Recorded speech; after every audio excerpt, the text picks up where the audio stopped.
Hallelujah. യേശുവേ ആരാധന. Hallelujah. യേശുവേ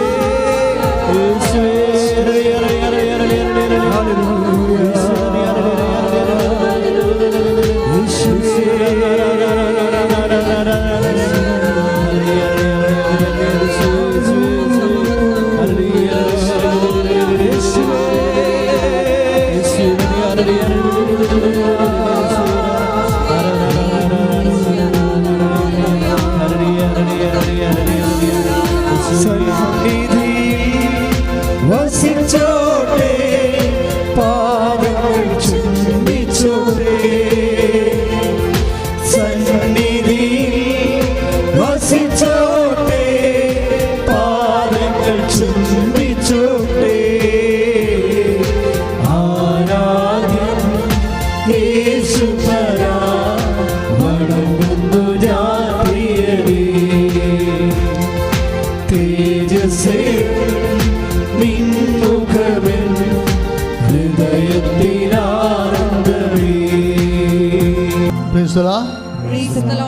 നമുക്കിരിക്കാം. പരിശുദ്ധ പരമ ദിവ്യകാരുണ്യത്തിന് ആരാധനയും സ്തുതിയും പുകഴ്ചയുണ്ടായിരിക്കട്ടെ. പരിശുദ്ധ പരമ ദിവ്യകാരുണ്യത്തിന് ആരാധനയും സ്തുതിയും പുകഴ്ചയുണ്ടായിരിക്കട്ടെ. പരിശുദ്ധ പരമ ദിവ്യകാരുണ്യത്തിന് ആരാധനയും സ്തുതിയും പുകഴ്ചയുണ്ടായിരിക്കട്ടെ. പ്രിയമുള്ളവരെ, ഇന്നത്തെ ഉടമ്പടി ധ്യാനത്തിന് നമ്മൾ ധ്യാനിക്കാൻ വേണ്ടി എടുക്കുന്ന മാതൃകാ സാക്ഷ്യം അഞ്ജന ഡേവിഡ് എന്ന് പറഞ്ഞ ഒരു സഹോദരി പറഞ്ഞ സാക്ഷ്യമാണ്. നമ്മൾ ഉടമ്പടിയുടെ സാധ്യതകൾ ദൈവം ഓരോ ആഴ്ചകളിലും ഉടമ്പടി അപ്ഡേറ്റ് ചെയ്യുന്നു എന്നുള്ളതാണ് ഉടമ്പടിയുടെ ഏറ്റവും വലിയ വിജയം. പണ്ടുണ്ടായിരുന്ന ഒരു സ്കീം അനുസരിച്ച് അങ്ങനെ ഫോളോ ചെയ്ത് പോവുകയില്ല. ഉടമ്പടി ഇങ്ങനെ വളർന്നുകൊണ്ടേയിരിക്കുക. ഉടമ്പടിയുടെ സാധ്യതകൾ, ദൈവത്തിൻ്റെ ഇടപെടലുകൾ, മനുഷ്യൻ്റെ ജീവിതത്തിൻ്റെ വ്യത്യസ്തങ്ങളായ രംഗങ്ങൾ, അവൻ്റെ സംഘർഷഭൂമി, അതിനുള്ള സമാധാനവും സമാശ്വാസവും ഒക്കെ ഇങ്ങനെ വ്യത്യസ്തങ്ങളായ ദൈവാനുഭവങ്ങളുടെ ഉടമ്പടി ഇങ്ങനെ വളർന്ന് പുരോഗമിക്കണ കാണാം. ഈ കാലഘട്ടത്തിലെ മനുഷ്യൻ്റെ കണ്ണീരിൻ്റെ ദൈവത്തിൻ്റെ ഉത്തരവെന്നാണ് KCBC തിയോളജിക്കൽ കമ്മീഷൻ ചെയർമാനായിരുന്ന ഇന്ന് KCBCയുടെ വൈസ് പ്രസിഡൻ്റായ നമ്മുടെ ചക്കാലക്കൽ പിതാവ് പറഞ്ഞത്. അത് അന്ന് വായിച്ചപ്പോഴേക്കും മനസ്സിലായില്ലേ പിതാവ് പറഞ്ഞത്. പിതാവ് ഉടമ്പടിയുടെ പുസ്തകം കൊടുത്തപ്പോൾ സത്യം പറഞ്ഞാൽ എന്തൊരു ആദരവോടെയാണ് മാതാവ് ആ വിഷയം ചെയ്തത്. പിതാവ് ഇവിടെ വന്ന് ഉടമ്പടി പുസ്തകത്തിൻ്റെ കരട് രൂപം കൈപ്പറ്റി പോവുകയാണ് ചെയ്തത്. എന്നിട്ട് പിതാവ് ഒരു മാസത്തിനുള്ളിൽ അതിൻ്റെ ഫോർവേഡ് എഴുതി തന്ന് അതിലാദ്യത്തെ വാക്യതാണ്: ഈ കാലഘട്ടത്തിലെ മനുഷ്യൻ്റെ കണ്ണീരിൻ്റെ ഉത്തരമാണ് ഉടമ്പടി എന്ന്. അയ്യോ, അന്ന് ഞാൻ വായിക്കുമ്പോൾ ഇത്രയും ആന്തരികമായ അഭിഷേകം അതിലുണ്ടെന്ന് എനിക്കറിയത്തില്ലായിരുന്നു. പക്ഷേ നമ്മൾ അനുഭവങ്ങൾ കേൾക്കുമ്പോൾ നമുക്ക് പിതാവിലൂടെ പരിശുദ്ധാത്മാവ് സംസാരിച്ചത് എത്രയോ ഷാർപ്പാണെന്ന്. ശ്രുതികട്ടെ ഹല്ലേലൂയ. യേശുവേ നന്ദി. ഹല്ലേലൂയ ഹല്ലേലൂയ ഹല്ലേലൂയ. യേശുവേ സ്തുതി. ഹല്ലേലൂയ. സന്നിധി വസിച്ചോട്ടെ പാദങ്ങൾ ചുംബിച്ചോട്ടെ സന്നിധി വസിച്ചോട്ടെ പാദങ്ങൾ ചുംബിച്ചോട്ടെ. ആരാധ്യൻ യേശുപരാ വണങ്ങുന്നു ഞാൻ പ്രിയരേ. പരിശുദ്ധ പരമദിവ്യകാരുണ്യത്തിന് ആരാധനയും സ്തുതിയും പുകഴ്ചയും ഉണ്ടായിരിക്കട്ടെ. അഞ്ജന ഡേവിഡിൻ്റെ സാക്ഷ്യം. അവർ എനിക്ക് തോന്നുന്നത് തൃശ്ശൂരാണ്, പക്ഷെ അവർ താമസിക്കുന്നത് ചെന്നൈയിലാണ്. ഇവരുടെ വിഷയമെന്ന് കേട്ട് ഇവർ 4 വർഷം കഴിഞ്ഞപ്പോഴാണ് ഇവർ പ്രഗ്നൻ്റ് ആകണത്. ആ സാക്ഷ്യം നിങ്ങൾക്ക് കേൾക്കാം, അതിൽ യൂട്യൂബിലുണ്ടത്. അപ്പോൾ 4 വർഷം കാത്തിരുന്നിട്ടാണ് ഒരു കുഞ്ഞിനെ കിട്ടിയത്. പക്ഷേ 3-ാം മാസത്തിൽ സ്കാൻ ചെയ്യുമ്പോൾ കുഞ്ഞ് ഡൗൺ സിൻഡ്രോമാണ്, പോസിറ്റീവാണ്. എന്ന് വെച്ച് കഴിഞ്ഞാൽ മന്ദബുദ്ധി, പല അംഗവൈകല്യങ്ങളുള്ള കൊച്ചാണ്. ഇത് ഡോക്ടർമാർ 2 ഡോക്ടർമാർ കൺസൾട്ട് ചെയ്തിട്ടാണ് ഇവരെ വിളിപ്പിച്ചിട്ട് ഡോക്ടർ പറയും ഇതിനെ ടെർമിനേറ്റ് ചെയ്യാൻ പറയും. എന്ന് വെച്ച് കഴിഞ്ഞാൽ അബോർഷൻ നടത്താൻ പറയും, അല്ലെങ്കിൽ ജീവിതകാലം മുഴുവൻ നിങ്ങൾക്കിത് കുരിശായിരിക്കും. പക്ഷേ ഇവർ പറയുന്നൊരു വാക്കുണ്ട്, ഡോക്ടറെ ഞങ്ങൾ മുന്നോട്ട് പോവുകയാണ്. എന്നിട്ട് ഇവർ പറയുന്നതറിയാമോ? എൻ്റെ ദൈവം അംഗവൈകല്യമില്ലാത്ത ദൈവമാണ്, അവനാണ് ഈ കുഞ്ഞിനെ സൃഷ്ടിച്ചിരിക്കുന്നത്. അപ്പോൾ അവനെപ്പോലെ ഈ കുഞ്ഞും അംഗവൈകല്യം ഉണ്ടാകത്തില്ലെന്ന് ഞങ്ങൾ വിശ്വസിക്കണമെന്ന് കൈ എട്ടിച്ച് കർത്താനുസ്തുകൾ.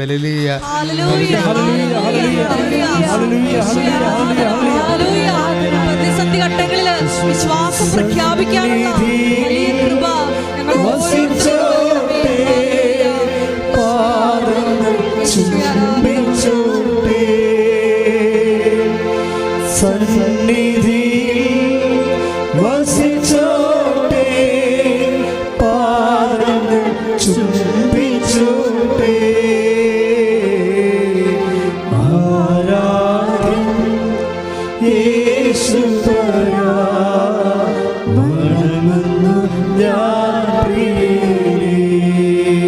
പരിശുദ്ധ പരമദിവ്യകാരുണ്യത്തിന് ആരാധനയും സ്തുതിയും പുകഴ്ചയും ഉണ്ടായിരിക്കട്ടെ. നിങ്ങൾക്ക് ഈ സ്റ്റേറ്റ്മെൻറ്റ് കേട്ടിട്ട് എന്ത് തോന്നണ്?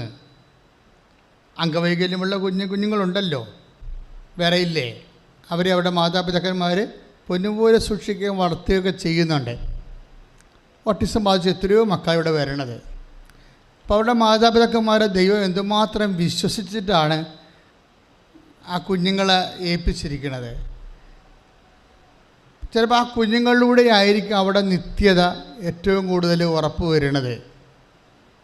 ക്രിസ്ത്യാനിയെ, ഒരു വിശ്വാസിയെ സംബന്ധിച്ചിടത്തോളം ദൈവത്തിന് ലഭിക്കാവുന്ന വിശ്വാസത്തിനെക്കുറിച്ച് ആന്തരികമായ അഭിഷേകജ്ഞാനമുള്ളവർക്ക് മനസ്സിലാകും, നമുക്ക് ദൈവത്തിന് ലഭിക്കാവുന്ന ഏറ്റവും വലിയ നിത്യതയാണ്.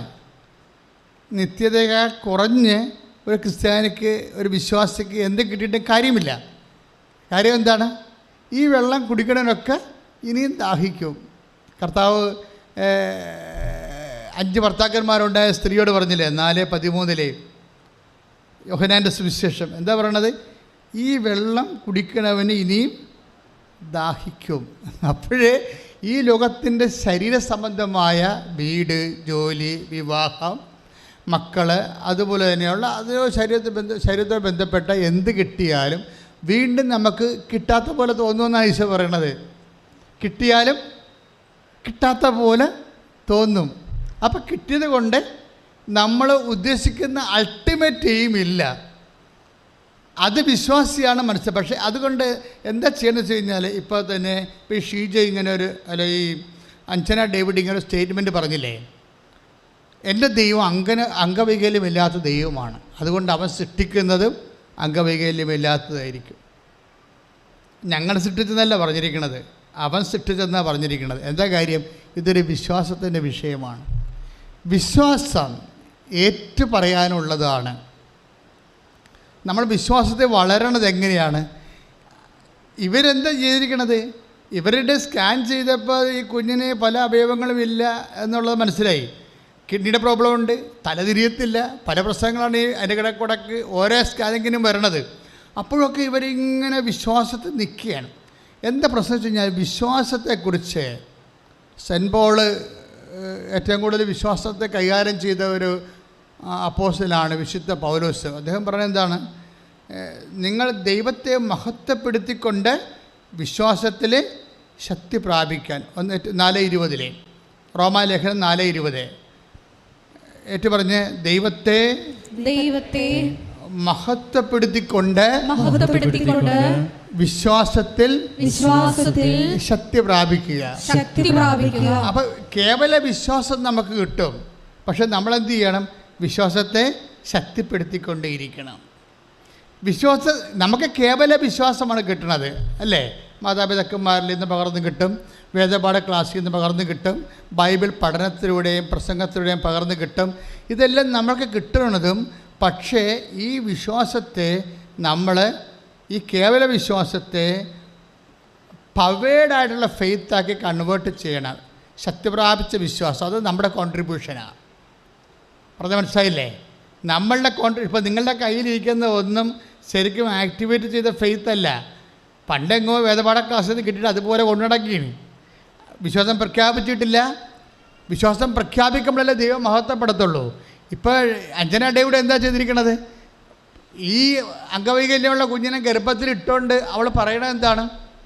എൻ്റെ ദൈവം അംഗവൈകല്യമില്ലാത്ത ദൈവമാണെന്ന് പറയുമ്പോൾ ഓട്ടോമാറ്റിക് എന്താ സംഭവിക്കണത്? അവർ ദൈവത്തെ മഹത്വപ്പെടുത്തുകയാണ്. അപ്പോൾ അവർക്ക് എന്താണ് സംഭവിക്കുന്നത്? അവർ വിശ്വാസത്തിൽ ശക്തി പ്രാപിക്കും. വിശ്വാസത്തിൽ ശക്തി പ്രാപിക്കുന്നത് നിൻ്റെ സഹനത്തിൽ ദൈവത്തെ മഹത്വപ്പെടുത്തിക്കൊണ്ടാണ്. ഒന്നേറ്റ് പറഞ്ഞ്, വിശ്വാസത്തിൽ ശക്തി പ്രാപിക്കുന്നത് എൻ്റെ സഹനത്തില് ദൈവത്തെ ദൈവ തിരുമനസ് തിരിച്ചറിഞ്ഞ് ഏറ്റുപറയുന്നതിലൂടെയാണ്. അങ്ങനെ എൻ്റെ ജീവിതത്തിലെ ഞാൻ കടന്നു പോകുന്ന ഇന്നത്തെ ദുരിതങ്ങളെ ദൈവനാമത്തിലെ ഏറ്റെടുത്തിട്ട് ദൈവത്തെ മഹത്വപ്പെടുത്തി വിശ്വാസത്തിൽ വളരുവാൻ, വിശ്വാസത്തിൽ ശക്തി പ്രാപിക്കുവാൻ എന്നെ അഭിഷേകം ചെയ്യണമേ. ശ്രദ്ധിക്കട്ടെ. പരമ ദിവ്യകാരുണ്യത്തിന് പരിശുദ്ധ പരമ ദിവ്യകാരുണ്യത്തിന് മക്കളെ, നമ്മൾ പരിശുദ്ധാത്മാവിൻ്റെ നിറവോടുകൂടി ബൈബിൾ പഠിക്കുകയാണ്. പക്ഷേ ബൈബിൾ പഠിക്കണത് എന്തിനാണ്? നമുക്ക് ഡോക്ടറേറ്റ് എടുക്കാൻ വേണ്ടിയാണോ? ആൾക്കാരെ പഠിപ്പിക്കാൻ വേണ്ടിയാണോ? അല്ല. നമ്മൾ ബൈബിൾ പഠിക്കുന്നതിൻ്റെ ഉദ്ദേശം ജീവിതത്തോട് ചേർത്ത് വെച്ച് പഠിക്കുക. ഈ ജീവിതത്തിലൂടെ ഏത് വചനമാണ് കർത്താവ് എന്നോട് പറയണത്? അല്ലെങ്കിൽ ഈ ജീവിതത്തിൻ്റെ മുൾക്കിടവും കുരിശും തിരുവിലാവിലെ മുറിവും കർത്താവിൻ്റെ സഹനങ്ങളുടെ ഒരു ഷെയർ നമുക്ക് ലഭിച്ചിരിക്കുന്നത് എങ്ങനെയാണ്? ഈ കുരിശിനെ കൃപയാക്കി കൺവേർട്ട് ചെയ്തുകൊണ്ട് നമ്മൾ വളരണത്.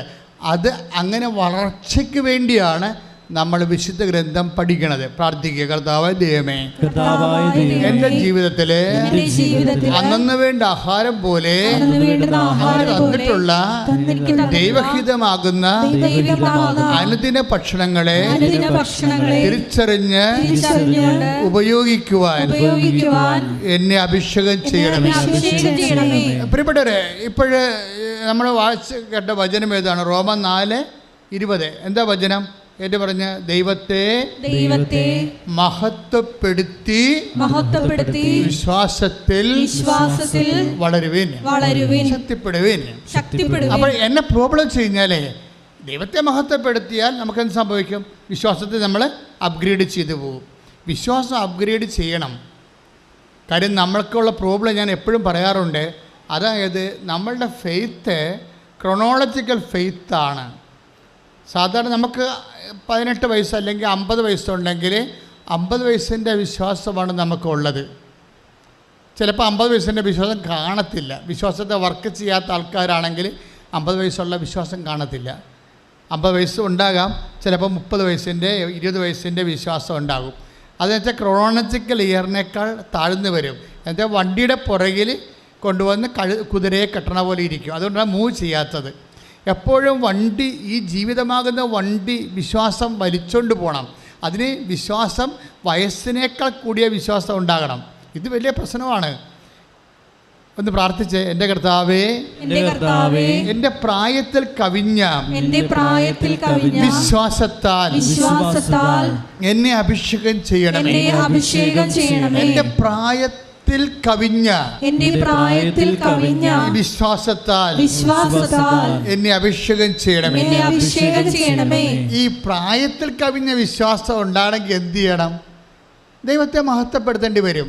എന്തിന്? എങ്ങനെ മഹത്വപ്പെടുത്തണം? നമ്മൾക്ക് ദൈവഹിതപ്രകാരമുള്ള എന്തെങ്കിലും ഒരു ദുഃഖവും ദുരിതമോ അരിഷ്ടവും ജീവിതത്തിൻ്റെ ഭാഗമായാൽ അത് നമ്മൾ വിഴുങ്ങാതെ, മറിച്ച് ആ സമയത്ത് അത് വെച്ചുകൊണ്ട് നമ്മൾ ദൈവത്തിൻ്റെ മനസ്സിനോട് യോജിച്ചുകൊണ്ട് ദൈവത്തെ മഹത്വപ്പെടുത്തണം.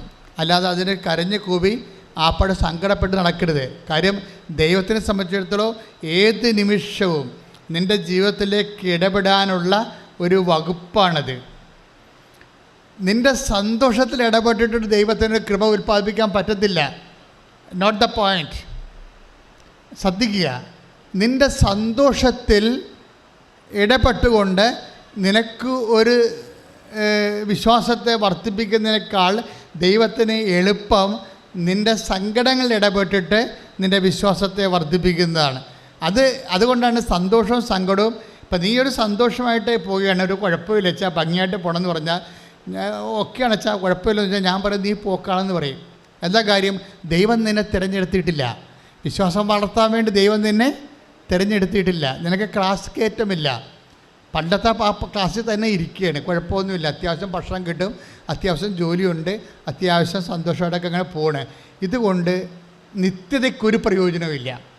നീ ചാകുന്നു, തീരുന്നു, എല്ലാം തീർന്നോ. യേശുക്രിസ്തുവിനെ നീ സ്വീകരിച്ചിട്ടും നിനക്ക് നിത്യതയ്ക്ക് വൃത്തിയും മെനയുള്ളൊരു നിത്യത കിട്ടിയില്ലെങ്കിൽ ഉള്ള അവസ്ഥ എന്താ? എങ്ങനെയെങ്കിലും നിത്യത കിട്ടിയാൽ മതിയോ? എങ്ങനെയെങ്കിലും നിത്യത കിട്ടിയാൽ പോരാ.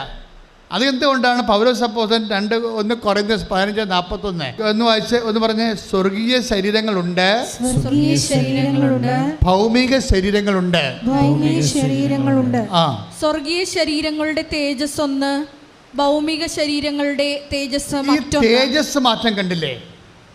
സ്വർഗീയ ശരീരങ്ങളുടെ തേജസ് ഒന്ന്, ഏറ്റു പറഞ്ഞേ. സ്വർഗീയ ശരീരങ്ങളുടെ തേജസ് ഒന്ന്, ഭൗമിക ശരീരങ്ങളുടെ തേജസ് ഒന്ന്.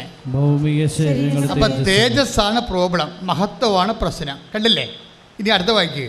സൂര്യന്റെ തേജസ് ഒന്ന്, സൂര്യന്റെ തേജസ് ഒന്ന്, ചന്ദ്രന്റേത് മറ്റൊന്ന്, നക്ഷത്രങ്ങളുടേത് വേറൊന്ന്, നക്ഷത്രങ്ങളുടേത് വേറെ ഒന്ന്. നക്ഷത്രങ്ങൾ തമ്മിലും തേജസ്സിന് വ്യത്യാസമുണ്ട്. ഇപ്രകാരം തന്നെയാണ്. That's the point. എന്താണ് ഒന്ന് പറഞ്ഞേ? ഇപ്രകാരം തന്നെയാണ് മരിച്ചവരുടെ പുനരുത്ഥാനവും. മനസ്സിലായില്ലേ? മരിച്ചവരുടെ പുനരുത്ഥാനത്തിനും തേജസ് മാറ്റമുണ്ടെന്നർത്ഥം.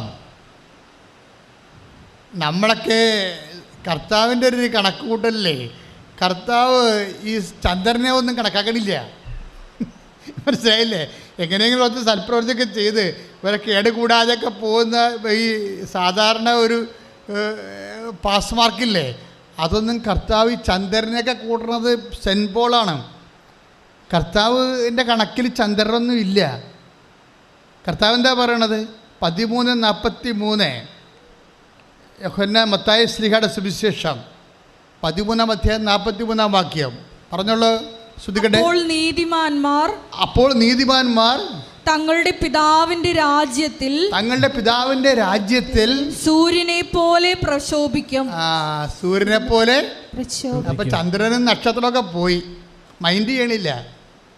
ഈ ബേസിക് കൃപയുള്ളവരെ ഒന്നും കർത്താവ് അവൻ്റെ വിശുദ്ധമായ രക്തത്താൽ വീണ്ടെടുത്ത കാരണം ഈ അയ്യോഭാവി ക്രിസ്ത്യാനികളൊന്നും ദൈവം കണക്കിലെടുക്കണില്ല. അത് സീരിയസ് വിഷയമാണ്.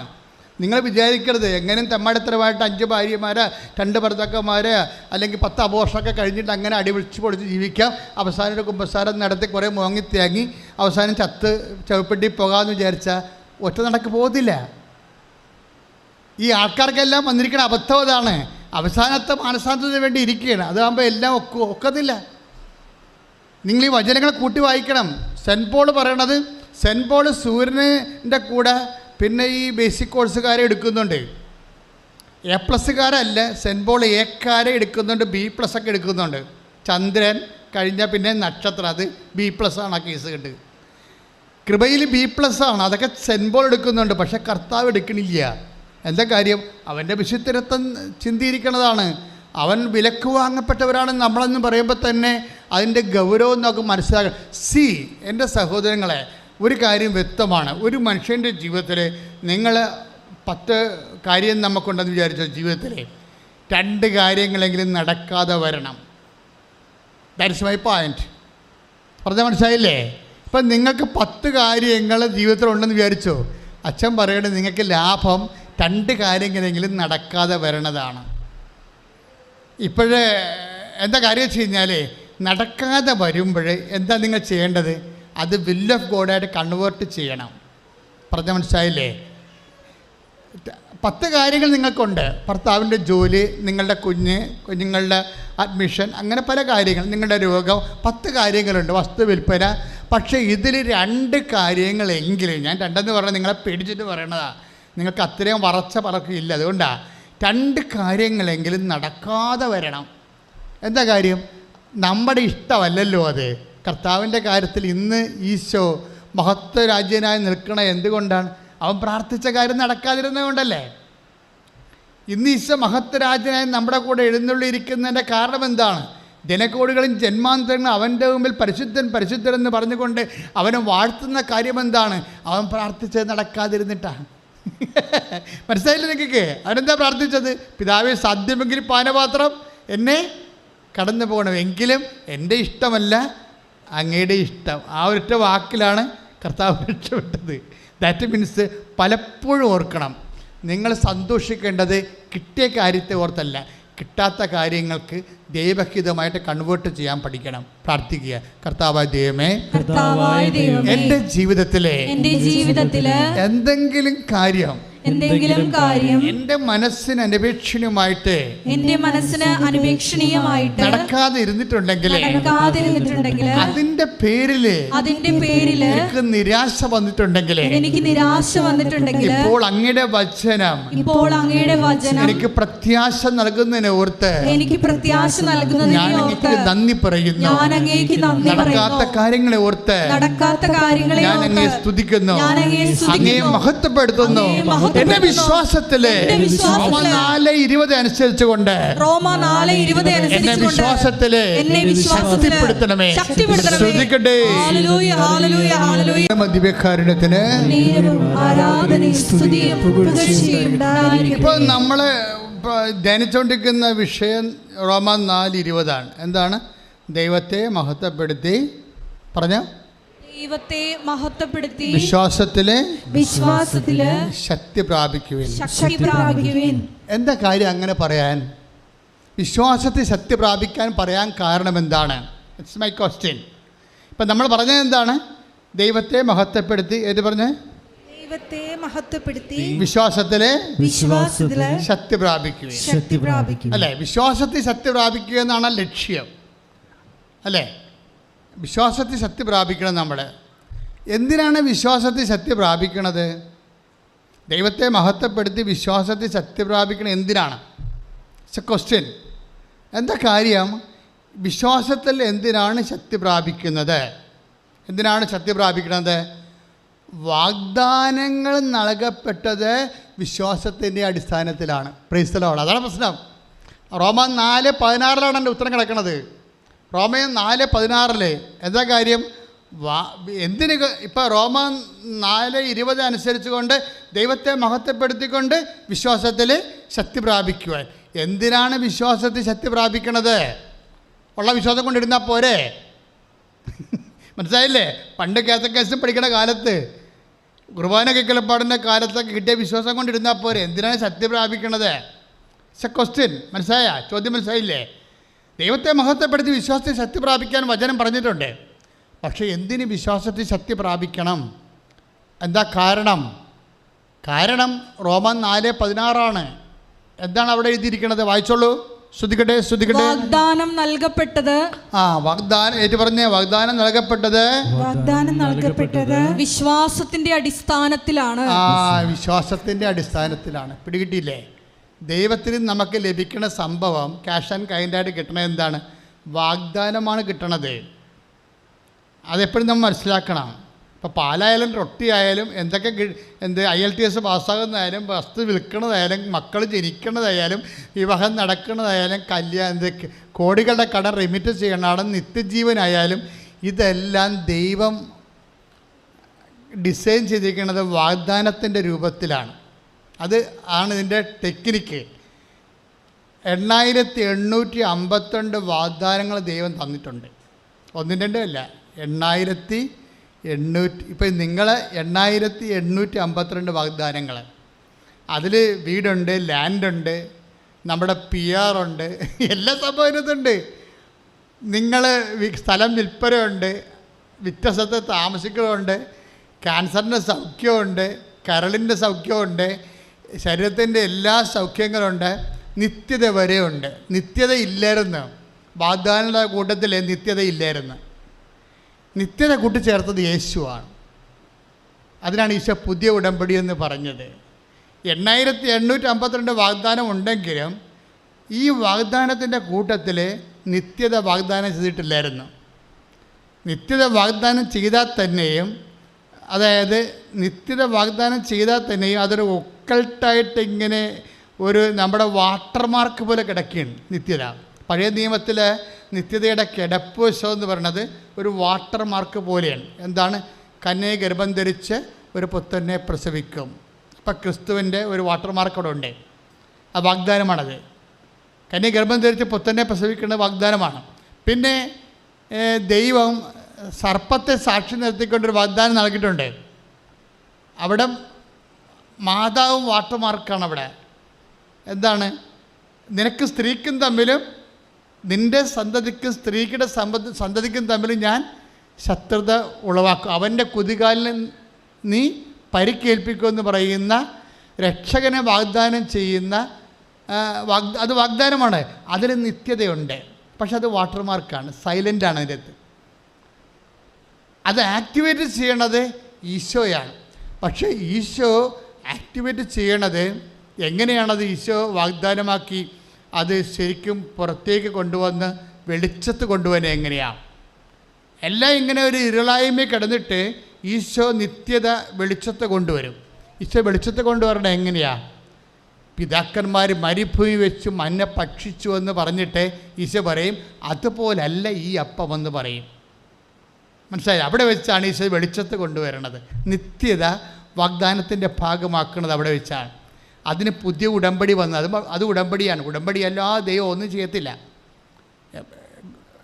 എന്താണ്? Catch the point, note the point. എന്താ പറയണത്? നിത്യതയാ ഈ പഴയ നിയമത്തിൽ വാട്ടർമാർക്ക് ജലരേഖ പോലെ കിടന്നിരുന്ന ദൈവത്തിൻ്റെ വാഗ്ദാനങ്ങളെ വെളിച്ചത്ത് കോൺക്രീറ്റായിട്ട് കൊണ്ടുവരുന്ന ഈശോയാണ്. അതിന് ഈശോ എന്താ ചെയ്തത്? 6:27-30 വചിച്ചോ യോഹന്നാൻ്റെ സുവിശേഷം 6:27-28-29. ശ്രദ്ധിക്കട്ടെ, ശ്രദ്ധിക്കട്ടെ, ശ്രദ്ധിക്കട്ടെ. ഹല്ലേലൂയ, ഹല്ലേലൂയ, ഹല്ലേലൂയ, ഹല്ലേലൂയ, മഹത്വം, യോഹന്നാൻ 6:27. നശ്വരമായ അപ്പത്തിനു വേണ്ടി അധ്വാനിക്കാതെ പറഞ്ഞ് നശ്വരമായ അപ്പത്തിനു വേണ്ടി അധ്വാനിക്കാതെ മനുഷ്യപുത്രൻ നൽകുന്ന നിത്യജീവന്റെ അനശ്വരമായ അപ്പത്തിനു വേണ്ടി അധ്വാനിക്കുവേൻ. Praise the Lord. ഇത് ചോദിക്കുമ്പോൾ ഇത്രയും പറയുമ്പോഴേ, അതായത് നശ്വരമായ അപ്പത്തിനു വേണ്ടി അധ്വാനിക്കാതെ മനുഷ്യപുത്രൻ നൽകുന്ന നിത്യജീവൻ്റെ അപ്പത്തിന് വേണ്ടി, നിത്യതയ്ക്ക് വേണ്ടി അധ്വാനിക്കാൻ പറയുന്നില്ലേ? ഇത് പറയുമ്പോൾ ജനം ചോദിക്കുന്ന ഒരു ചോദ്യമുണ്ട്. ഈശോയുടെ സദസ്സ് വളരെ വിജ്ഞാന ഉള്ള സദസ്സാണ്, അല്ലാതെ വായി നോക്കിയുള്ള സദസ്സല്ല. കാര്യം എന്ന് വെച്ചാൽ അവരിവിടെ ചോദിക്കും what we should do test good the will of God. അവർ ചോദിക്കും ദൈവഹിതമനുസരിച്ച് പ്രവർത്തിക്കാൻ ഞങ്ങൾ എന്ത് ചെയ്യണം? എനിക്ക് തോന്നുന്നത് ഈശോയുടെ ശ്രോതാക്കൾ വെച്ച് ഇടിപെട്ട ശ്രോതാക്കളാണ് ഈ കുർബാനയുടെ ഡിസ്കോഴ്സ് നടത്തുമ്പോൾ കർത്താവിനെ അഭിമുഖീകരിക്കുന്നത് നല്ല ക്ലാസ് ഓഡിയൻസാണ്. അവർ ചോദിക്കണം, കണ്ടില്ലേ? അവരുടെ ചോദ്യങ്ങളാണ് ഇന്ന് ഞാൻ വെളുപ്പിനെ എന്നെ ഞെട്ടിച്ച് കളഞ്ഞത്. കാര്യം അവർ ചോദിക്കുന്നത് എന്താണ്? നിത്യതയെന്ന് പറയുമ്പോൾ ഉടനെ പറയും ദൈവഹിതം എന്നാണ് അവർ പറയണത്. അതാണ് ഞാൻ നിങ്ങളോട് പറഞ്ഞിരിക്കുന്നത്. നിത്യത എന്ന് പറയുമ്പോൾ ആ ജനങ്ങൾ ഉടനെ തിരിച്ചറിയും, വിവേചിക്കും. അത് അവരുടെ ഡിസേൺമെൻറ്റ് ഭയങ്കരമാണ്. അവർ ചോദിക്കുന്നത് എന്താണ്? നിത്യതയാണെങ്കിൽ ദൈവഹിതം അനുസരിച്ച് പ്രവർത്തിക്കാൻ ഞങ്ങൾ എന്ത് ചെയ്യണം? അതാണ് വിഷയം. അപ്പോഴെന്ത് ചെയ്യും? അവൻ അയച്ചവനിൽ വിശ്വസിക്കുക. അവൻ അയച്ചവനിൽ വിശ്വസിക്കാനാണ് പിന്നീട് പറയണത്. ഈശോ പറഞ്ഞ മറുപടി അതാണ്. പക്ഷെ അയച്ചവൻ വിശ്വസിക്കേണ്ടത് എങ്ങനെയാണ്? അത് അമ്മയാണ് പറയണത്. അവൻ പറയണത് പോലെ ചെയ്യാൻ. അതാണ് മരിയൻ ഉടമ്പടി. കൈയടിച്ച് കർത്താവ് ഹല്ലേലൂയ.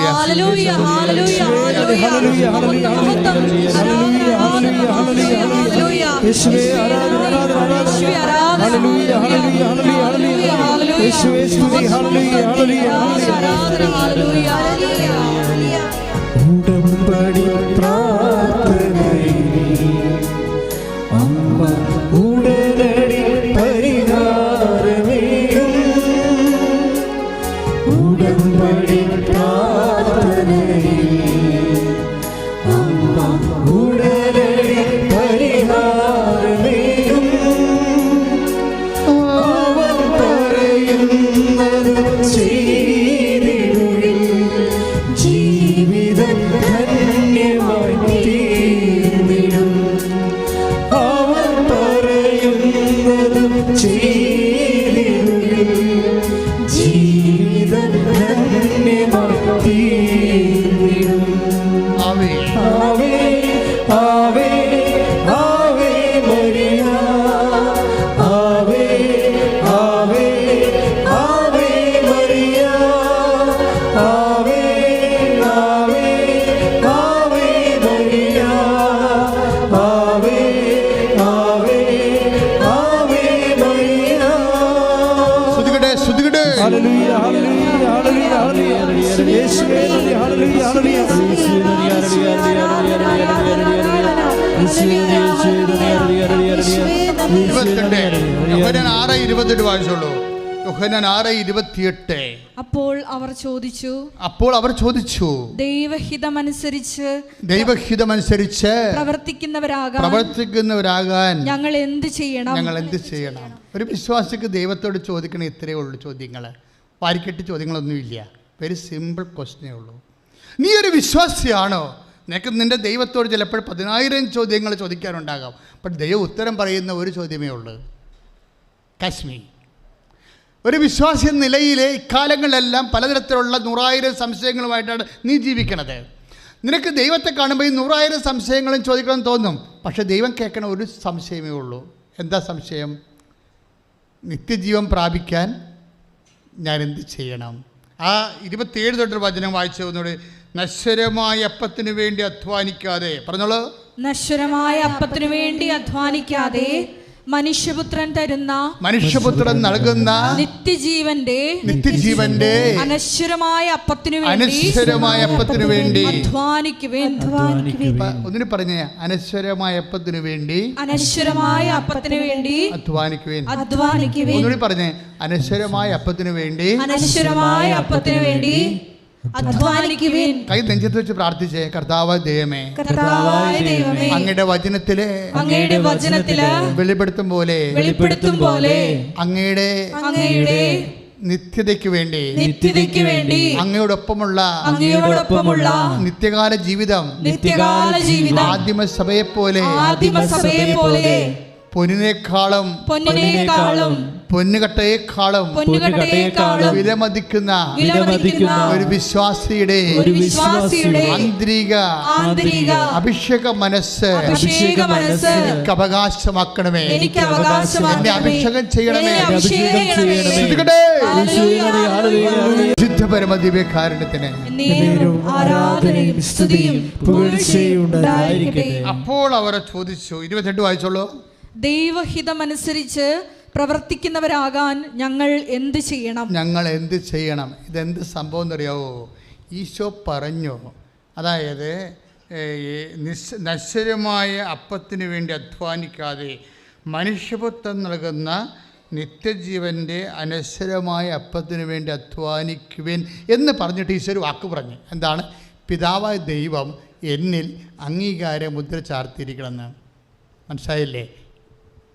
നിത്യതയെന്ന് പറയുമ്പോൾ ആ നിത്യത ആര് വഴി ലഭിക്കണം, ആരിലൂടെ ലഭിക്കണം?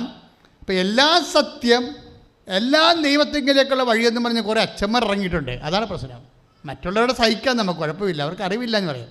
പക്ഷേ എല്ലാ സത്യമാണ്, എല്ലാവരിലൂടെയും രക്ഷ പ്രാപിക്കുമെന്ന് പറഞ്ഞ് കുറേ അച്ഛന്മാർ ഇറങ്ങിയിട്ടുണ്ട്. ലിബറലിസ്റ്റുകൾ തിയോളജിയിൽ. യവന്മാരുടെ കാര്യം പോക്ക.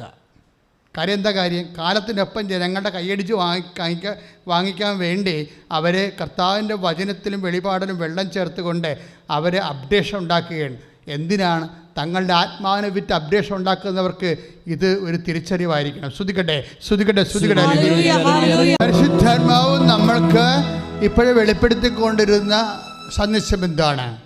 അതായത് നിത്യത എന്ന് പറയുന്ന എല്ലാ വാഗ്ദാനങ്ങളുടെയും ക്വീൻ ഓഫ് ഓൾ പ്രോമിസ്, എല്ലാ വാഗ്ദാനങ്ങളുടെയും രാജകീയ വാഗ്ദാനം എന്താണ്?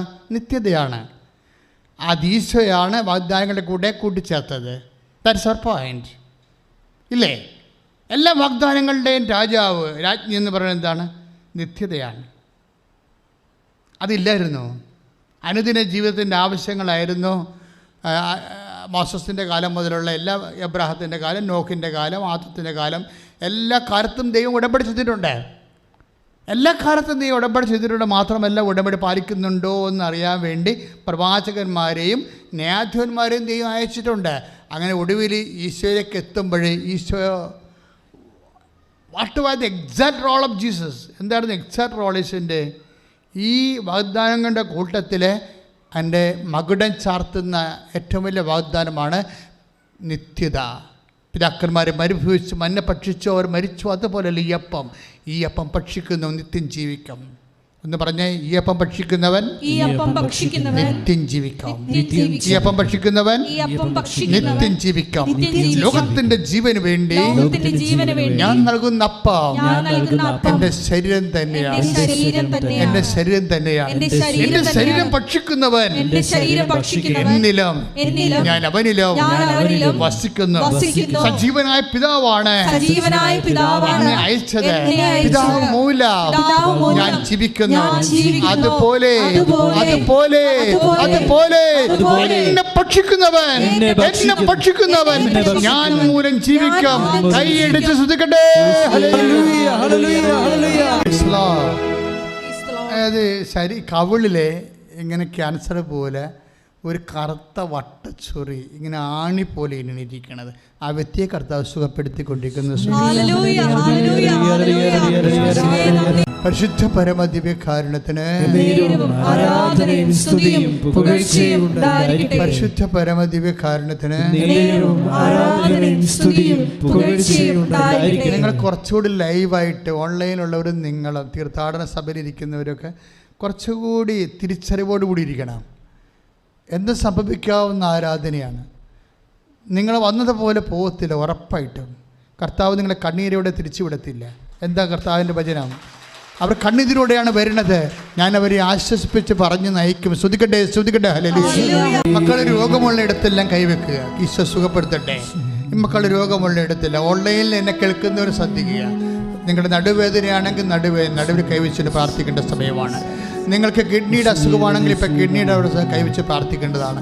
നിങ്ങൾക്ക് PCOD ആണ് അസുഖമെങ്കിൽ നിങ്ങളുടെ പൊക്കിളിൻ്റെ താഴെ കൈവച്ച് പ്രാർത്ഥിക്കേണ്ടതാണ്. നിങ്ങൾക്ക് നെഞ്ചുവേദനയോ ശ്വാസം മുട്ടലോ ആണെങ്കിൽ പതിരയിൽ ശ്വാസകോശത്തിൽ കൈവച്ച് പ്രാർത്ഥിക്കുക.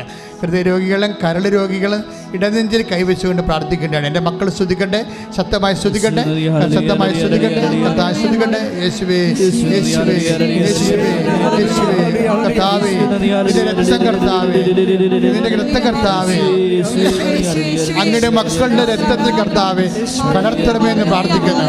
കർത്താവേ, നിന്റെ രക്തം കർത്താവേ, ഈശോ അങ്ങയുടെ രക്തം കർത്താവേ, അങ്ങയുടെ രക്തം മക്കളുടെ രക്തത്തിൽ കലർത്തണമെന്ന് പ്രാർത്ഥിക്കുന്നു.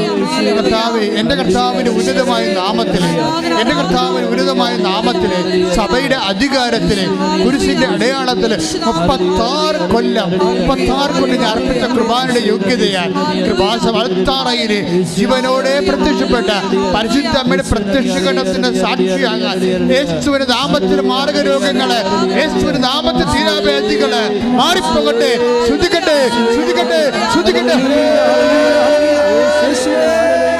പരമദിവ്യകാരുണ്യത്തിന് ആരാധനയും സ്തുതിയും പുകഴ്ചയും ഉണ്ടായിരിക്കട്ടെ. അപ്പോൾ നമ്മളോട് പരിശുദ്ധാത്മാവ് പറഞ്ഞുകൊണ്ടിരുന്നത് എന്താണ്?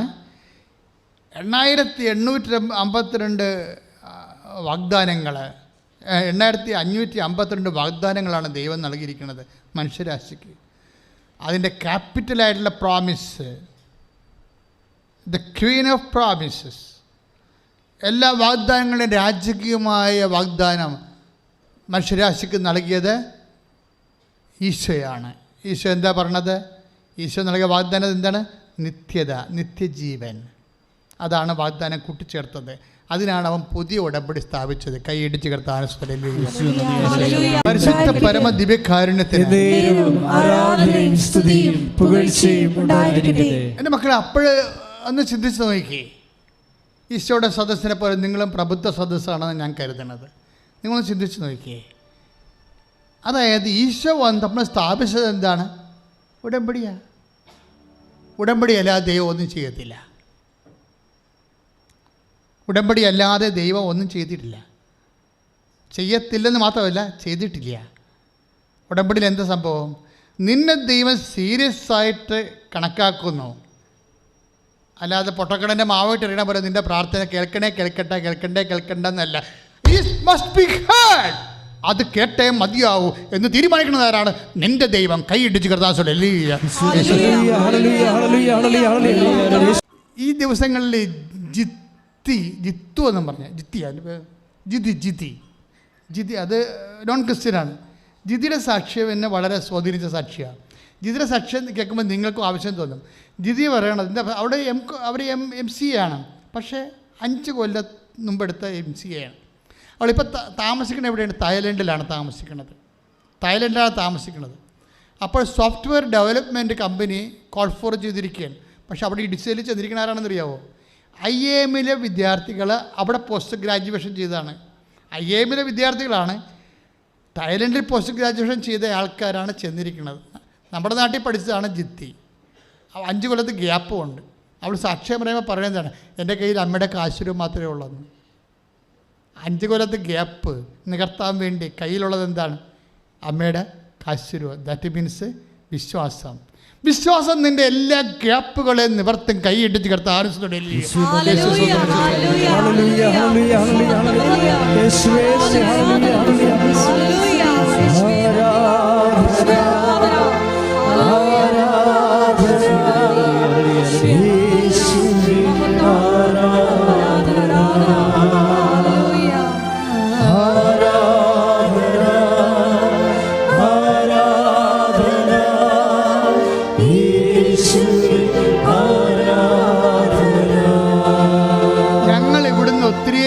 നേർച്ച വസ്തുക്കൾ തരുന്നുണ്ട്. ഉടമ്പടി ഉപ്പ്, ഉടമ്പടി തൈലം, ഉടമ്പടി കാശുരൂപം. പക്ഷേ ചില ആൾക്കാർക്ക് ഭയങ്കരമായ ഇടിവെട്ട അനുഭവങ്ങളാണ്. കാര്യം എന്താണ്? അവർക്കത് എക്സിക്യൂട്ട് ചെയ്യാൻ അറിയാം. ചില ആൾക്കാർ സാധാരണ പോലെ, അതായത് നമ്മളെങ്ങനെ, ഇപ്പോൾ ഈശോ ഒരു വാക്ക് പറഞ്ഞില്ലേ, ഇപ്പോൾ 10:43 അല്ലേ, മത്തായി ശ്രീകാരുടെ സുവിശേഷം, നീതിമാനായി കരുതുന്നവനെ നീതിമാൻ്റെ പ്രതിഫലം, പ്രവാചകനായി കരുതുന്നവനെ പ്രവാചകൻ്റെ പ്രതിഫലം. അതായത് നിങ്ങളുടെ വിശ്വാസത്തിൻ്റെ നിലവാരം എന്ത്, അതായിരിക്കും നിങ്ങൾക്ക് കിട്ടുന്ന അനുഭവങ്ങൾ ആനുപാതികമായിരിക്കും.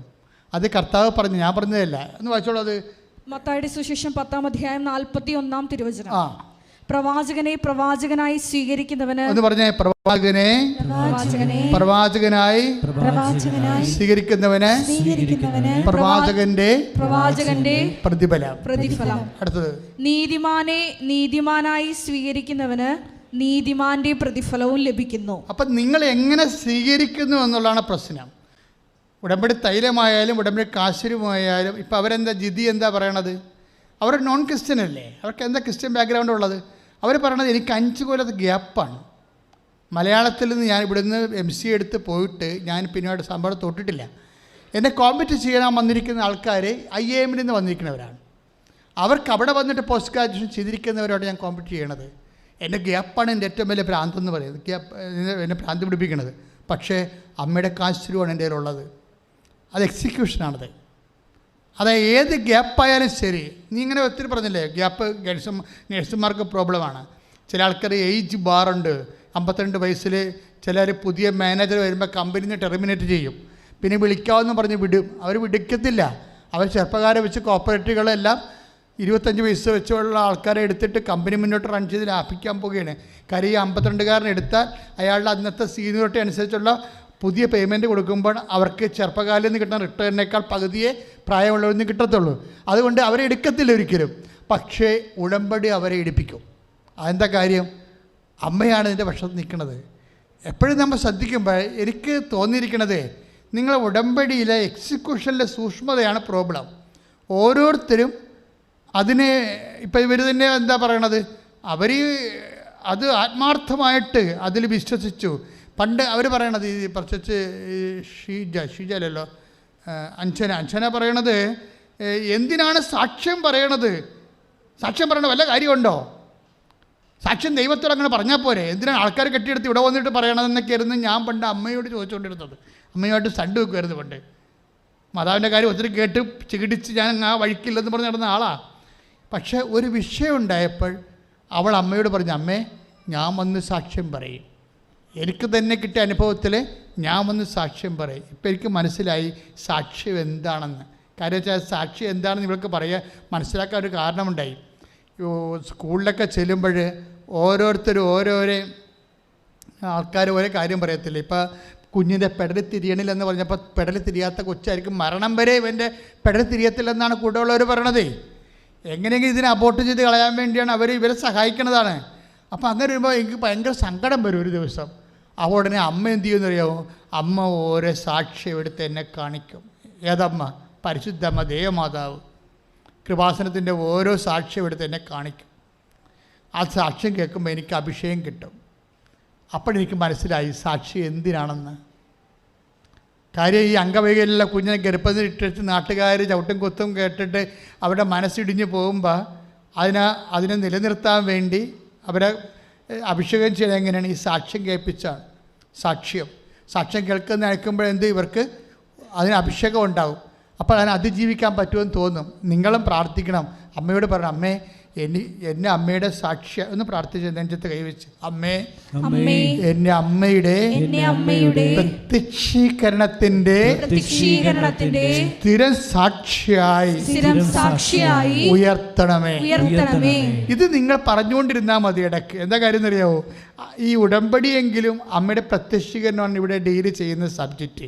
ഇതിൻ്റെ ബാക്കിലുള്ള സബ്ജക്റ്റ് അതാണ്. ഈ അമ്മയുടെ നിങ്ങൾക്ക് നല്ല സാക്ഷ്യങ്ങൾ കിട്ടിയാൽ മാത്രമേ അമ്മയുടെ പ്രത്യക്ഷീകരണ സഭ ഏറ്റെടുക്കത്തുള്ളൂ.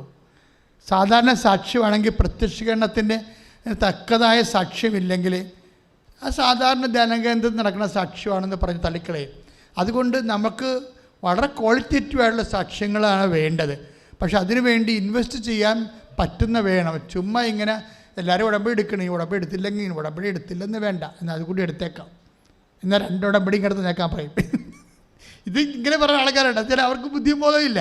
ഇത് ഏതാണ്ട് എടുക്കുമ്പോൾ കിട്ടുന്ന സാധാരണ അടക്കുകയാണ്. ഉടമ്പടി എന്ന് പറയുന്ന ജീവിതമല്ലേ, ഉടമ്പടി എടുക്കുകയല്ല, ഉടമ്പടി ജീവിക്കുകയല്ലേ. ഉടമ്പടി ഒരു ജീവിത രീതിയാണ്. മഞ്ജു ഫ്രാങ്ക്ലിൻ്റെ സാക്ഷ്യം ഞാൻ എപ്പോഴും ഓർക്കും. അവർ ഷിക്കാഗോയിൽ നിന്ന് ഇവിടെ വന്ന് പറഞ്ഞതാണ്, ഉടമ്പടി എൻ്റെ ജീവിത രീതിയാണെന്ന്. കാര്യം ഉടമ്പടി അവൻ പറയണ പോലെ ചെയ്യുകയല്ലേ. അവൻ പറയണ പോലെ ചെയ്യുന്നതനുസരിച്ച് കൊണ്ട് സുവിശേഷത്തിൻ്റെ സാക്ഷ്യമായി നമ്മൾ മാറുകയല്ലേ. അതിനകത്ത് നമുക്ക് അഭിഷേകം കിട്ടുകയാണെങ്കിൽ നമുക്ക് ത്രില്ലടിക്കും. കർത്താവിന് വേണ്ടി ചെയ്യും. എന്തുകൊണ്ടാണ് ഇവർ തമിഴ് പത്രവും ഇംഗ്ലീഷ് പത്രവും മേടിച്ചു? അതുമാത്രമല്ല അഞ്ജന ചെയ്യണത്, അവർ ഓഫീസിൽ ഇരുന്നുകൊണ്ട് ഓരോ സങ്കടങ്ങൾ അവരോടൊന്ന് പറയുമ്പോഴേ അവർ ഓരോ പത്രം എടുത്ത് കൊടുക്കും. ഓഫീസിൽ സുവിശേഷ പ്രവർത്തനം തന്നെയാണ്. ഇത്രയും വേല ചെയ്യുന്ന ആൾക്കാരെ അമ്മ എങ്ങനെ ഡിസോൺ ചെയ്യാനാണ്? പ്രസവിച്ചപ്പോൾ നല്ല പൈങ്കിളി പോലത്തെ അടിപൊളി കൊച്ചു കൈ അടിച്ച് കിടത്താൽ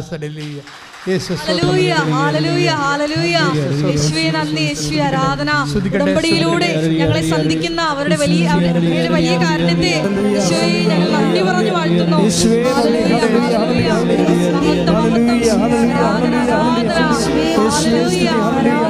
നന്ദി യേശുവേ, ആരാധന. ഹല്ലേലൂയ.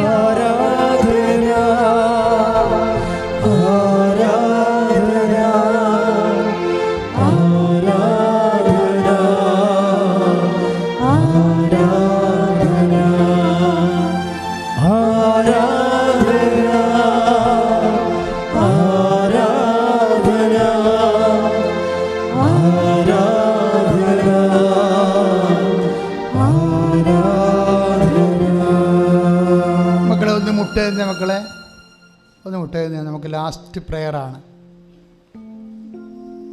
അച്ഛൻ്റെ മനസ്സിൽ ജോലിയില്ലാത്തവരുണ്ട്. ഇന്ന് നീറ്റ് എഴുതുന്ന നമ്മുടെ കുഞ്ഞുങ്ങളെല്ലാം എൻ്റെ മനസ്സിലുണ്ട്. പ്രത്യേകിച്ച് ഉടമ്പടി എടുത്തവർ. ചിലക്ക് ഉടമ്പടി എടുക്കാൻ ആഗ്രഹമുണ്ടായിട്ട് വരാൻ ഒത്തിയിട്ടില്ല. അവരെയും ഞാനിപ്പോൾ ഓർക്കുക. ഇപ്പോൾ അവർ നെറ്റ് എഴുതിക്കൊണ്ടിരിക്കുകയാണ്. അവരുടെ കഴിവിനേക്കാൾ ഉപരി ദൈവത്തിൻ്റെ കൃപ അവർക്ക് പ്രവർത്തിക്കാൻ. മാതാപിതാക്കന്മാരുടെ അവരുടെ ജീവിതത്തിന് വേണ്ടി ആ കുഞ്ഞുങ്ങളുടെ ജീവിതത്തേക്ക് ചൊരിഞ്ഞ കണ്ണുനീരെല്ലാം ഞങ്ങളായിട്ട് വരാൻ അവരെല്ലാം ഓർക്കുകയാണ്. ഈ ആഴ്ചയിൽ ഒഴിച്ചിടുന്ന മക്കൾ, ഉടമ്പടി എടുത്ത് അച്ഛൻ്റെ ആശീർവാദം വാങ്ങിച്ചു പോയവരുണ്ട്. കൃപാസൻ മാതാവിൻ്റെ അടുത്തുനിന്ന് വന്നെങ്കിലെന്ന് കൊതിച്ചിട്ട് വരാൻ പറ്റാത്തവരുണ്ട്. അവരെല്ലാം ഓർക്കുകയാണ് ഇപ്പോഴ്.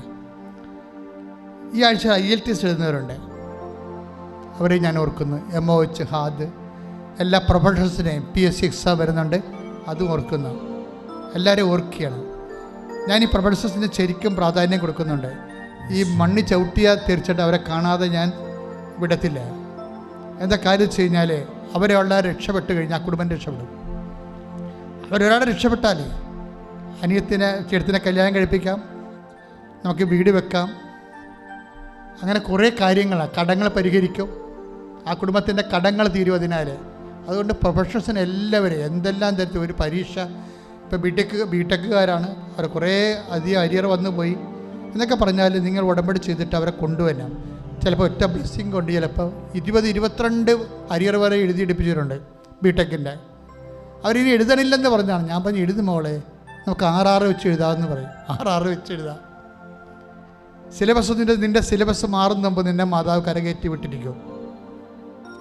അങ്ങനെയുള്ള എല്ലാവരെയും പ്രൊഫഷണൽസിനെയൊക്കെ സമർപ്പിച്ചുകൊണ്ട് സ്തുതിക്കട്ടെ.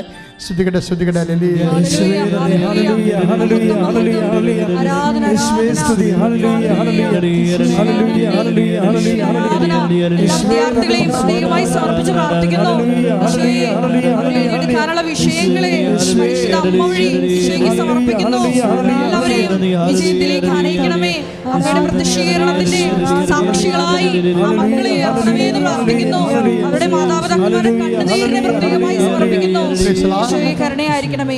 സാമ്പത്തിക കടങ്ങളുള്ളവരെ, ജോലി നഷ്ടപ്പെട്ടവരെ, സാമ്പത്തിക കടങ്ങളിൽ വീട് വിൽക്കാൻ വേണ്ടി പോണവരെ, ജപ്തി നടപടിയിൽ വന്നിരിക്കുന്നവരെ,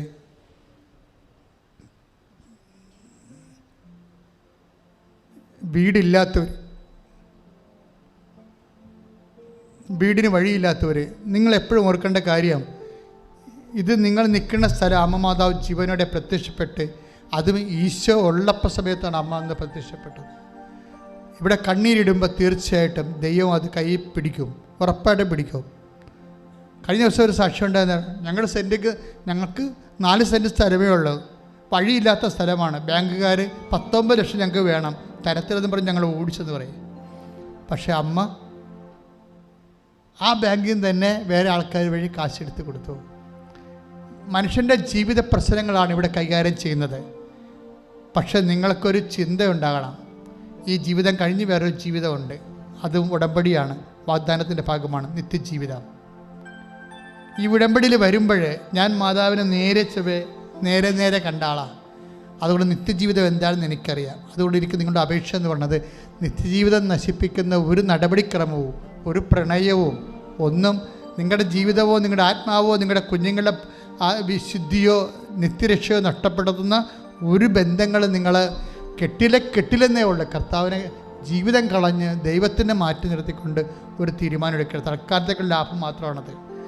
അങ്ങനെ ഒരു സ്റ്റെപ്പ് നീ എടുത്തു കഴിയുമ്പോൾ ദൈവം ആരാണെന്ന് നീ അറിയും. മാതാവേ, പലതരത്തിലുള്ള പ്രണയബന്ധങ്ങൾ അകപ്പെട്ടവരെ, ചില പിള്ളേരൊക്കെ ഒരു പൊട്ടികളാണ് ശരിക്കും. കാര്യം ഈ ചാക്കിട്ടുപിടുത്തക്കാരെ അവരെ കൊണ്ടുപോയി റിസോർട്ടിൽ കൊണ്ടൊക്കെ ബന്ധപ്പെട്ട് 2 ആഴ്ച 3 ആഴ്ചക്കുള്ളിൽ അവരെ നശിപ്പിച്ച് കളയും. പിന്നെ ഇവരുടെ പുറകെ ഇങ്ങനെ വാലുമായിട്ട് നടക്കേണ്ടി വരും. അങ്ങനെയൊക്കെയുള്ള പോഴം പണിയൊന്നും നമ്മുടെ കുഞ്ഞുങ്ങൾ ചെയ്യരുത്. എല്ലാവരോടുമായിട്ട് പറയുകയാണ് ഞാൻ, ജാതി മതം നോക്കാതെ എല്ലാവരോടും പറയുകയാണ്. ഇന്നത്തെ കാലം എന്ന് പറയുന്നത് ആ ടൈപ്പാണ്. ഏതൊരു റിലേഷനൊക്കെ ഉണ്ടായിക്കഴിഞ്ഞാൽ പണ്ട് 3 കൊല്ലമൊക്കെ കഴിയുമ്പോഴേക്കും എന്തെങ്കിലും ശാരീരികമായ കാര്യങ്ങളുണ്ടായി. ഇപ്പം അങ്ങനെയല്ല, 3 ആഴ്ചക്കുള്ളിൽ നടക്കും. അതോട് പിന്നെ അവർ രക്ഷപ്പെടത്തില്ല. അപ്പം നിങ്ങൾക്ക് ആദ്യം ഇത് കഴിയണ വരെ നിങ്ങൾക്ക് കുഴപ്പമില്ല, നിങ്ങൾ തേനാണ് എന്നൊക്കെ പറഞ്ഞു കൊടുക്കും. പക്ഷെ ഒരു കഥയുമില്ല. മനുഷ്യന്മാരുടെ സൈക്കോളജി അറിയണം. അവർ മാനസികമായിട്ട് ഉപേക്ഷിച്ചാലും നിങ്ങളറിയിക്കാതെ ടാറ്റിസാർ കൊണ്ടുനടക്കാൻ അവർക്കറിയാൻ പറ്റും. അത്ര സൂത്രക്കാരാണ് ഇങ്ങനെയുള്ള ആൾക്കാർ, ഇതുപോലെ അകപ്പെടുത്തുന്ന ആൾക്കാർ. അപ്പം അങ്ങനെയുള്ള ബന്ധങ്ങൾ അകപ്പെട്ടിരിക്കുന്നവരെ വിടുതലിന് വേണ്ടി സ്തുതിക്കട്ടെ, വിടുതലിന് വേണ്ടി സ്തുതിക്കട്ടെ. ഹല്ലേലൂയ, ഹല്ലേലൂയ, ഹല്ലേലൂയ. ഈശോയെ ആരാധന, ഹല്ലേലൂയ. ബന്ധങ്ങളിൽ അകപ്പെട്ടിരിക്കുന്ന മക്കളെ ദൈവമായിട്ട് സമർപ്പിച്ച് പ്രാർത്ഥിക്കുന്നു. ഈശോയെ നിന്റെ ശക്തി അവരിൽ പ്രകടമാക്കണമേ എന്ന് പ്രാർത്ഥിക്കുന്നു. ഈശോയെ അവരെ നിന്റെ മക്കളാക്കി രൂപാന്തരപ്പെടുത്തണമേ. Hallelujah, hallelujah. മഹത്വം, മഹത്വം. ആരാധന, ആരാധന. ഹല്ലേലൂയ. ചിലരോട് എന്നോട് കടവാണെന്നും പറഞ്ഞ് എനിക്ക് ജപ്തിയാണെന്നും പറഞ്ഞുകൊണ്ട് എൻ്റെ അടുത്ത് പേപ്പർ ഏൽപ്പിക്കുമ്പോൾ ഞാൻ തിരിച്ചു ചോദിക്കും, വിൽക്കാൻ എന്തെങ്കിലും ഉണ്ടോ എന്ന് ചോദിക്കും. കൊടുക്കാനോ ആരെങ്കിലും തരാനോ ഒന്നുമില്ല അച്ഛാ, ദൈവം മാത്രമേ ഉള്ളെന്ന് പറയും. അങ്ങനെയുള്ളവരെ സാമ്പത്തികമായ മേഖലകളിൽ ഈ ആഴ്ചയിൽ അവർക്ക് ദൈവത്തിൻ്റെ ഇടപെടലുണ്ടാകാൻ വേണ്ടി സ്തുതിക്കട്ടെ, സ്തുതിക്കട്ടെ. മനോഹരമായ ഒരു സന്ദേശമുണ്ട് ഇപ്പോൾ ഈശോ തന്നത്. നിങ്ങൾക്കറിയാമല്ലോ, അമ്മ മാതാവ് ജീവനോടെ പ്രത്യക്ഷപ്പെട്ട സ്ഥലത്ത് ജീവിക്കുന്ന കർത്താവിൻ്റെ നടുക്കുന്നതുകൊണ്ട് ഞാൻ സംസാരിക്കുന്നത്. അല്ലാതെ നിങ്ങളെ സൂചിപ്പിക്കാനോ സന്തോഷിപ്പിക്കാനോ ഒരു വാക്കും പറയത്തില്ല. കർത്താവ് എന്ത് കാണിക്കണതേ പറയത്തുള്ളൂ. ഇപ്പോൾ കർത്താവ് എന്താ കാണിച്ചതെന്നറിയാവോ? ഒരു ഹൃദയമാണ് കാണിച്ചത്, ചുമ്മാ ചുവന്ന് വരുന്ന ഹൃദയം എന്ന് വെച്ച് കഴിഞ്ഞാൽ അത് ആ ഹൃദയത്തിന് എന്തോ തകരാറുള്ള ഹൃദയരോഗിയാണ്. ഹൃദയരോഗികളെ കർത്താവ് സുഖപ്പെടുത്തുന്ന സമയമാണ്. ഓൺലൈനായാലും നിങ്ങളായാലും ഹൃദയത്തെ വേദനയുള്ളവർ സ്തുതിച്ച്, ഹൃദയത്തിൽ ബ്ലോക്കുള്ളവർ, വാൽവ് ശോഷിച്ചു പോയവരൊക്കെ കൈ നെഞ്ചത്ത് വെച്ചുകൊണ്ട് സ്തുതിക്കട്ടെ, കൈ നെഞ്ചത്ത് വെച്ച് സ്തുതിക്കട്ടെ. ബ്ലോക്കുള്ളവർ സ്തുതിക്കട്ടെ, വാൽവ് ശോഷിച്ചു പോയവർ സ്തുതിക്കട്ടെ. യേശുവിൻ്റെ നാമത്തിൽ, യേശുവിൻ്റെ നാമത്തിൽ ഹൃദയത്തിൽ രോഗമുള്ള ദൂരമുള്ള കുഞ്ഞുങ്ങൾ യേശുവിൻ്റെ നാമത്തിൽ സൗഖ്യം പ്രാപിക്കട്ടെ. ഹൃദയത്തിൽ രോഗമുള്ള കുഞ്ഞുങ്ങൾ യേശു നാമത്തിൽ സൗഖ്യം പ്രാപിക്കട്ടെ. സ്തുതിക്കട്ടെ. I command you in the name of Jesus Christ to be healed. I command you in the name of Jesus Christ to be healed. പ്രിയമുള്ളവരെ, ഇതിൻ്റെ കൂടെ ഈശോ തന്ന സന്ദേശമായിരുന്നു നമ്മുടെ നാഭിയില്ലേ, എന്താ ഇവിടെ ഇരിക്കണ കഴുത്തല്ലേ, കഴുത്തിൻ്റെ ഉള്ളിലുള്ള അന്നനാളം, അതുപോലെ തൊണ്ട, അത് തൈറോയിഡ് ആയാലും ടോൺസൈറ്റ് ആയാലും തൊണ്ടയിലെ ക്യാൻസർ ആയാലും ഈ ആരാധനയെ കർത്താവ് സൗഖ്യപ്പെടുത്തിയിട്ടുണ്ട്. കൈയടിച്ച് കർത്താവിനെ സ്തുതിക്കട്ടെ. പ്രിയമുള്ളവരെ, വലതുവശത്തെ വൃഷ്ണം വർക്ക് ചെയ്യുന്നില്ല, അതിനകത്ത് ബീജം ഉൽപ്പാദിപ്പിക്കപ്പെടുന്നില്ല. പക്ഷേ പിന്നെ ഉള്ളത് ഇടതുവശത്തെ വൃഷ്ണമാണ്. ഇതിൻ്റെ കുഴപ്പമെന്ന് വെച്ച് കഴിഞ്ഞാൽ ബീജം ഉൽപ്പാദിപ്പിക്കപ്പെടും, പക്ഷേ ബേൺ ഔട്ടായി പോകും, കത്തിപ്പോവും, എന്നുവെച്ചാൽ വറ്റിപ്പോവും. അതാണ് പ്രശ്നം. ഈ വ്യക്തിയെ കർത്താവ് സ്പർശിച്ചുകൊണ്ടിരിക്കുന്നത്. ശ്രുതിക്കട്ടെ, ശ്രുതിക്കട്ടെ. എടുത്ത് വിദേശത്ത് പോയ മക്കളുണ്ട്, ഒത്തിരി പേര് പഠിക്കാൻ പോയവരുണ്ട്. ചില ആൾക്കാർക്ക് ഈ സെപ്റ്റംബറിൽ ക്ലാസ് തുടങ്ങുകയാണ്, പക്ഷേ ഇതുവരെക്കും വിസ വന്നിട്ടില്ല. സെപ്റ്റംബറിൽ ക്ലാസ് തുടങ്ങുന്നവർക്ക് പക്ഷേ വിസ വന്നിട്ടില്ല, അതിൻ്റെ പൈസ റെഡി ആയിട്ടില്ല. അപ്പം ഇങ്ങനെയുള്ള സാങ്കേതിക കുരുക്കിൽ കിടക്കുന്ന ആൾക്കാരുടെ കുരുക്കുകൾ, കേസിൽ കിടക്കുന്നവർ, കോടതി വിസ്താരത്തിലിരിക്കുന്നവർ, ജഡ്ജ്മെൻറ്റിലിരിക്കുന്നവർ, അവരെല്ലാം സമർപ്പിച്ചുകൊണ്ട് സ്തുതിക്കട്ടെ, സ്തുതിക്കട്ടെ. ഹല്ലേലൂയ.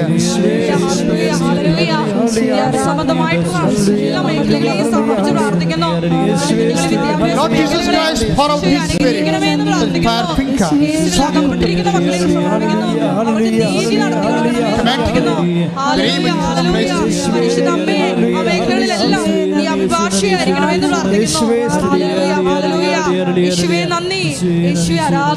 മാരക രോഗികൾ, തീരാവേദിയുള്ളവർ, മാനസിക രോഗമുള്ള, ഡിപ്രഷൻ ഉള്ളവർ, കിടപ്പ് രോഗികൾ. ചില ആൾക്കാരുടെ മൊബൈലാണ് എൻ്റെ അടുത്ത് കൊണ്ടുവന്ന് കാണിക്കണത്. അവർക്കിവിടെ വരാൻ പറ്റണില്ല. വരാൻ പറ്റുമായിരുന്നെങ്കിൽ അവർ വന്നേനെ. അപ്പം അങ്ങനെ കിടന്നു പോയ ആൾക്കാരുണ്ട്. അവർ എഴുന്നേക്കണം. ഈ ആഴ്ചയിൽ നിങ്ങൾ മാതാവിനെ അവരെ സമർപ്പിക്കുക. പറയുക, അമ്മേ, പരിശുദ്ധ അമ്മേ, കിടപ്പ് രോഗികളെ അങ്ങ് സന്ദർശിക്കണമേ. ട്യൂബിലൂടെ ഭക്ഷണം കഴിക്കുന്നവരും മലമൂത്രങ്ങൾ പോകുന്നവരെയും അങ്ങ് സ്പർശിക്കണമേ. യേശുവിന്റെ നാമത്തിലെ, യേശുവിന്റെ നാമത്തിലെ സൗഖ്യം പ്രാപിക്കട്ടെ, സൗഖ്യപ്പിക്കട്ടെ.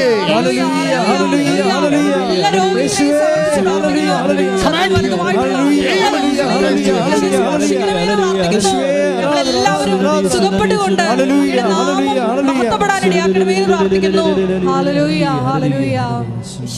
മൗനമായി പ്രാർത്ഥിക്കേണ്ട സമയമാണ്. നിങ്ങളുടെ ജീവിതാവശ്യങ്ങൾക്ക് വേണ്ടി മൗനമായി പ്രാർത്ഥിക്കേണ്ട സമയമാണ്.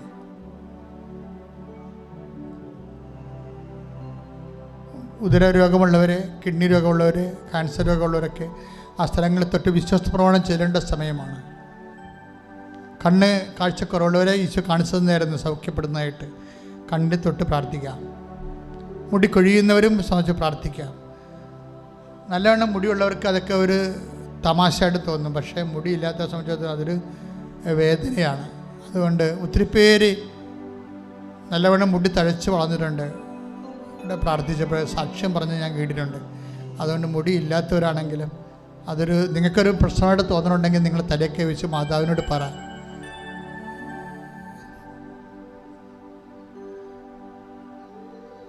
യാത്ര പോകാൻ ഉദ്ദേശിക്കുന്നവരെ യാത്രയെ സമർപ്പിക്കുന്ന കർത്താവേ,